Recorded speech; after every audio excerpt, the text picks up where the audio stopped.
most important thing someone who's looking for a job for a startup should look at really is this product or the service solving a problem, at least for this initial set of customers. Like, if you are looking to work for a startup, show them that you have this owner's mindset, right? That you Yes. are there to want to think about outside the box, to add value, to really build this out to the next level.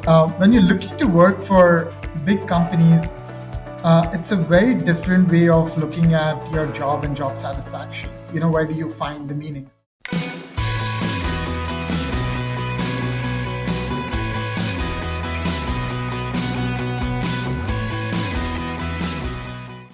All right, welcome to this episode of the How to Get a Job podcast. All right, so today we're going to talk about, have you ever thought about the difference between being a generalist or a specialist? Have you ever thought about doing freelance work? Have you ever thought about working for a startup, or maybe what's the difference between that working with a bigger company? Well, this is what this episode is going to be about today.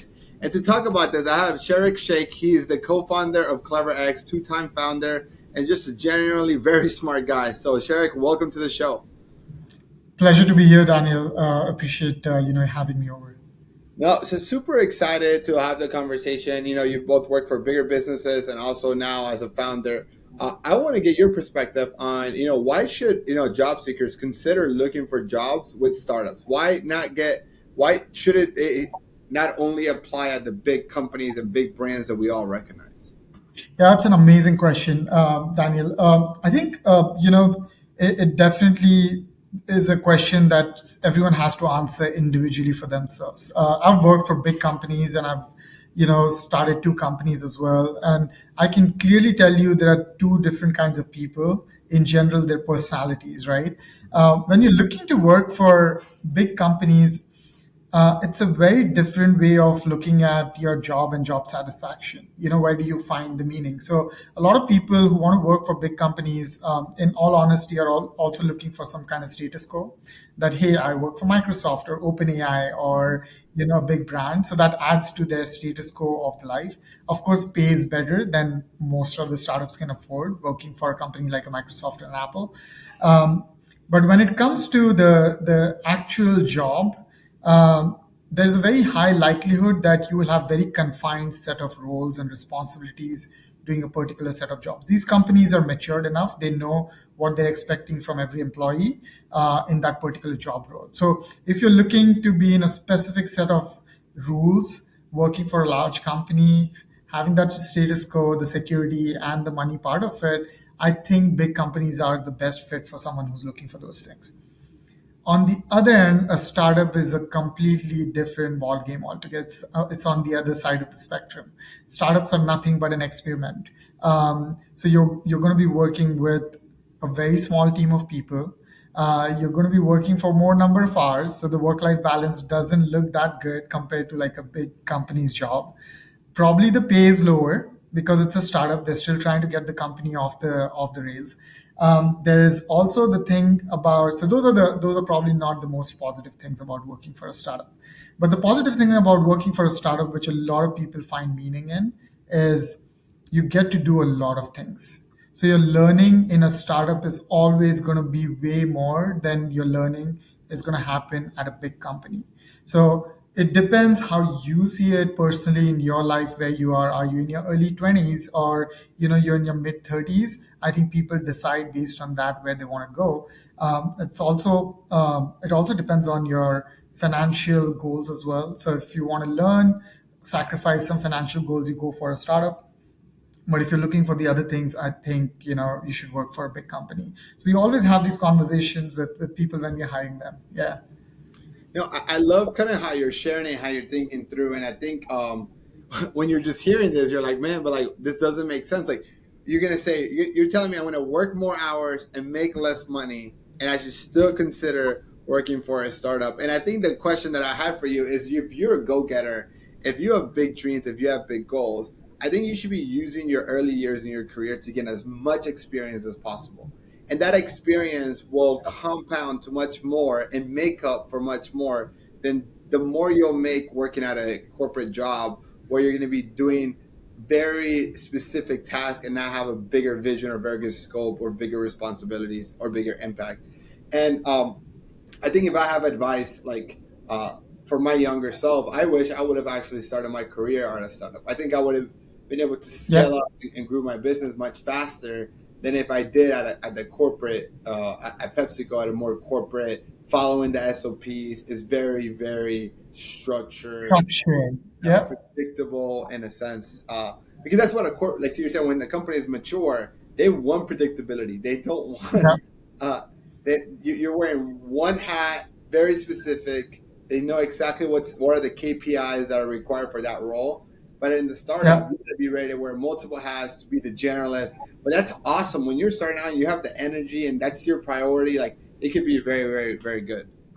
Yeah, that's amazing because I had the similar experience, personal experience with one of my early employees who was a software developer. When we were hiring him, he already had a job from Meta. We can't compete with Meta as a startup to pay him that kind of salary, right? But he chose to work with us. And when I asked him after the hiring was done, I'm like, why did you not take Meta? You know?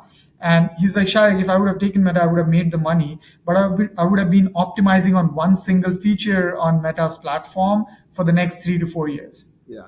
right? But here I'm going to build an entire like infrastructure or the backend for a complete company altogether. So that experience is invaluable to me. I'm okay to let go on the salary and more extra hours of work, but it's more challenging and meaningful to me. So you're absolutely right there. It's just a different, experience. And it depends on the person, what they're looking to get out of it.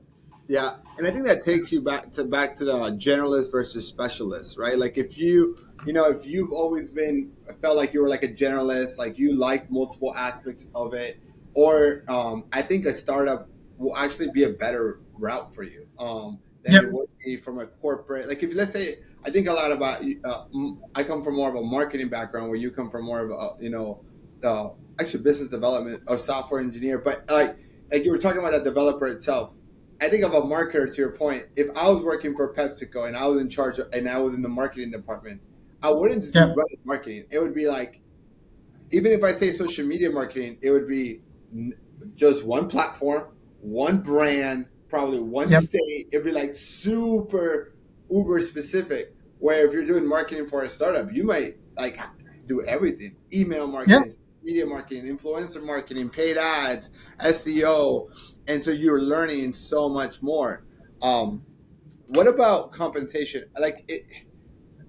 Could you negotiate like equity? Like, what can you do as someone that is starting their career, and I know the startup can't pay me the way. How should I look at that in a different manner? Is there a different lens?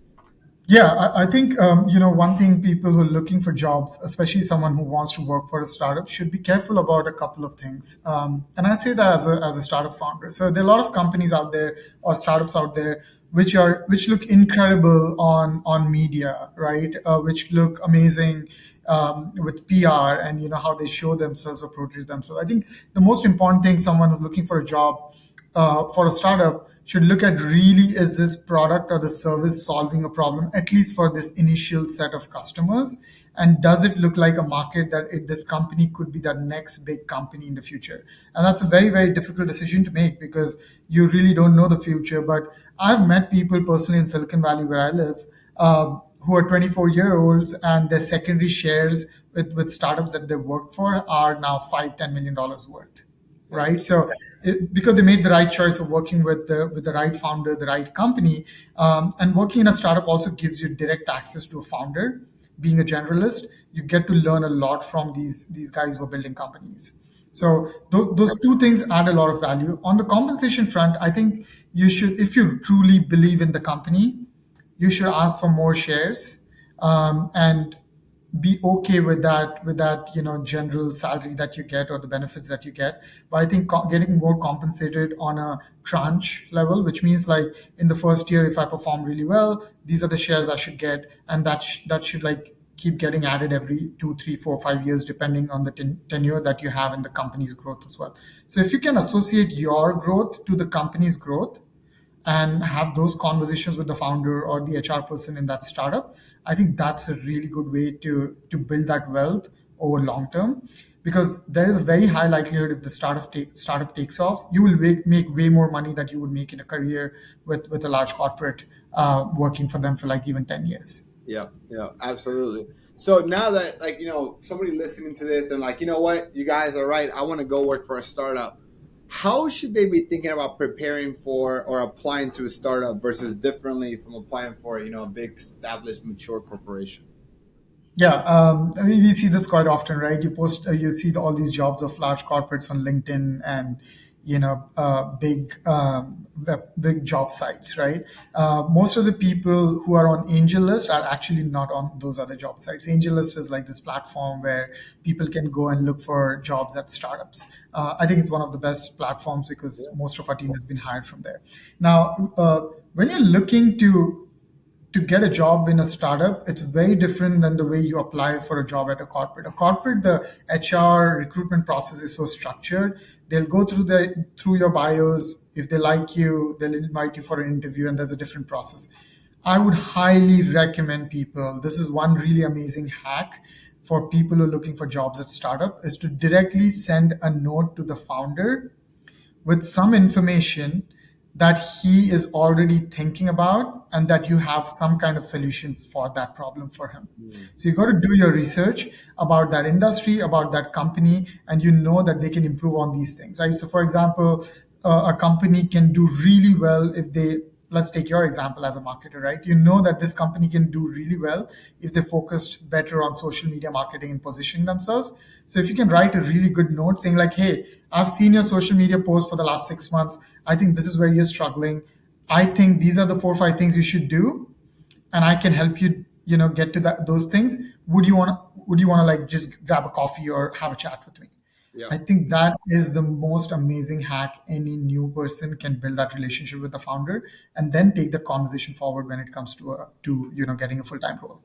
I would like, plus one that because I think that, even as I think about it from my being a founder myself, and even talking to all my friends who are like have their own business, most founders have a really growth mindset, and if you can show how you're going to add value and how you're going to pay for yourself and more, it becomes a no-brainer of a hire, right?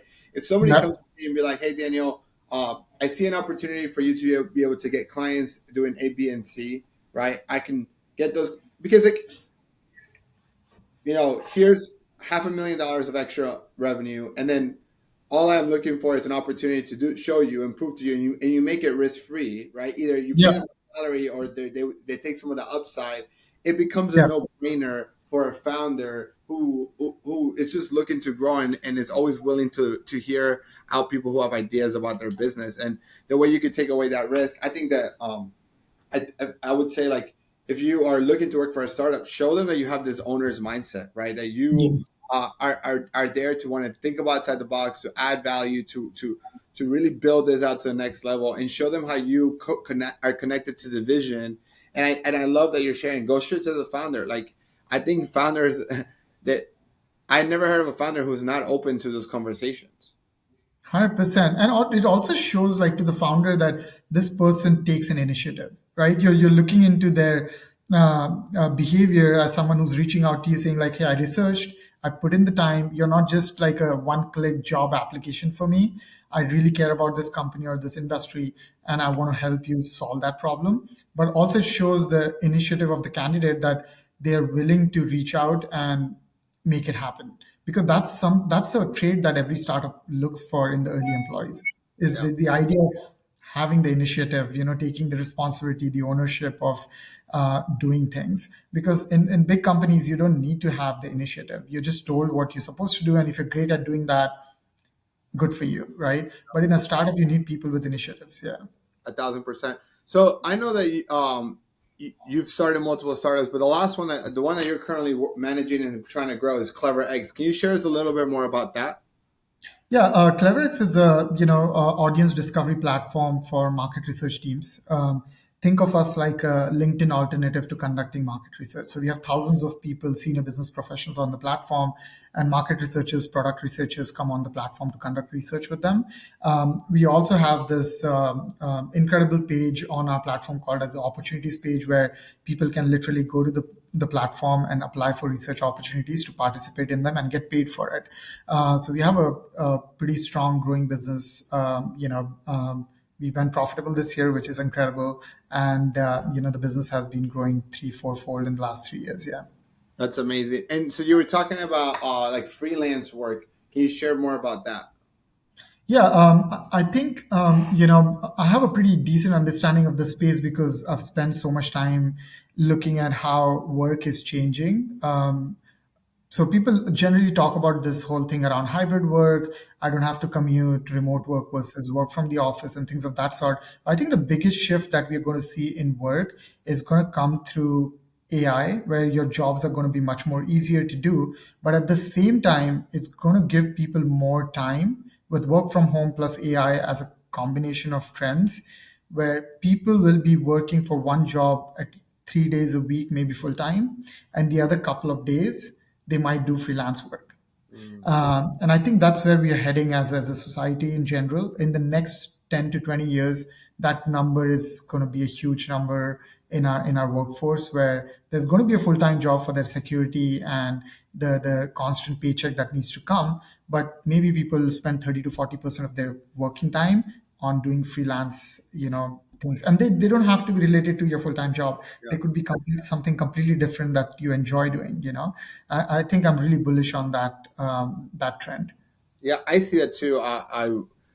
I see a lot of more and more career coaches who are doing this on the side. Like, so they have their full time job. They love, they're the ones that their friends go to as resume advice for help. And because whether, they're a product manager or they've been a software engineer or, they understand how to get a job in their niche.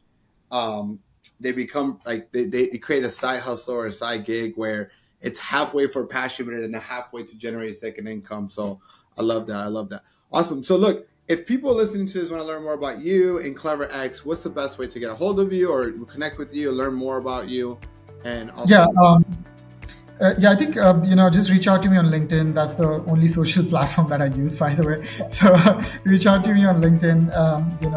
With my first and last name, I think I should pop up there. And if you have any questions around your career and need any advice, if you want to get into entrepreneurship or look for jobs in startup, I'm happy to help everyone. That'd be definitely an amazing thing to do. and that's awesome. We're gonna go ahead and put your LinkedIn link on the show notes as well as the link to Clever X. Thank you so much for being in. If you're listening to this, if you enjoyed this episode, if you have somebody that I've always said, hey, I want to work for a startup, go ahead and share this episode, like, subscribe. Thank you so much for listening, and catch you guys on the next episode.